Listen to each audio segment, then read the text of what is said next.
We'll need a couple of things to get started. First, you'll need a piping bag. I like to use Wilton's disposable piping bags. They're great quality and they make for easy cleanup, especially if you're using lots of them at one time.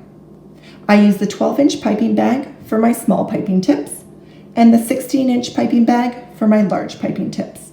Next, you'll need a coupler. A coupler is a two-part device that has a base and a ring. It allows me to attach my piping tip to my piping bag. I always use a coupler to make 100% sure that my piping tip is secure and does not shift. I use the large coupler with large piping tips and the small coupler with my small piping tips. For my piping tips, I use Wilton or Celebrate It, which is actually made by Wilton as well. This is my large piping tip, the 1M. It makes large rosettes, which are gorgeous on cakes and cupcakes. For my small piping tips, I use number 16, which makes small stars. This is great for making character and design cakes. Number 2, I use to outline or write with on my cakes.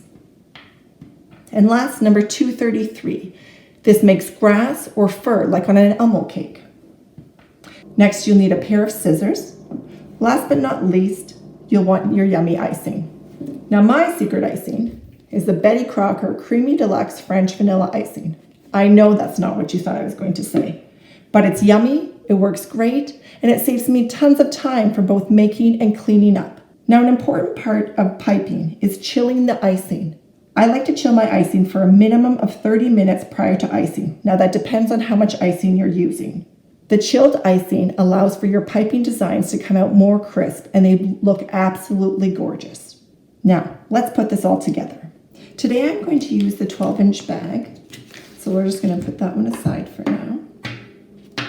First thing is we're going to unscrew the coupler. We're going to take the base and we're going to put it into our piping bag. We're going to push the base all the way to the bottom. We'll take our scissors and we're going to go halfway between the threads and the opening. And we're going to make a mark back and forth. We're going to push the base back up and we're going to find our mark and we're going to cut along that mark, cutting it off. Now we're going to push the base right to the end.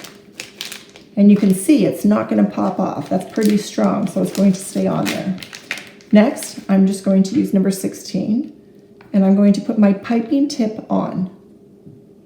I'm going to take my ring, slide it on, and then I'm just going to turn that to tighten it. And now I always like to make sure my tip is not wiggling and it's nice and secure.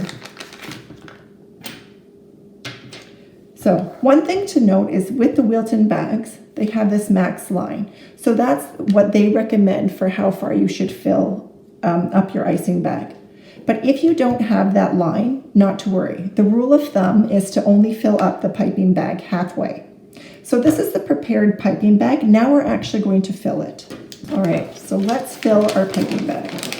First, we're going to make a cuff. So we're going to fold the top of the bag over. And I like it so that I go about halfway. So see, here's our dotted line there, okay? I'm going to put it my hand like this, and it's like a cone, like I'm holding an ice cream cone, and the bag is cuffed over my hand. Next, I'm going to take my icing, and I am going to put it in, trying to get to the bottom of the bag. I use my thumb as I pull the spoon out. Then I use my spoon to open the bag again. That's a very important one. Even after you've piped, just use your spoon to open the bag so that it doesn't stick. And we'll add another one. Again, pull it off. Now, that line is just a rule of thumb. So, it doesn't have to be exact. We're not always going to be exact with this stuff. So, that looks good. Now we're going to unfold this.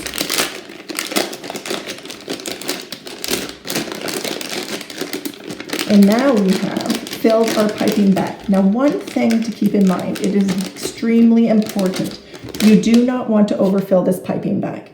If you fill the icing way high up, I know it's tempting, but if you do that, it will be harder to control and harder to squeeze. Your hand will get tired.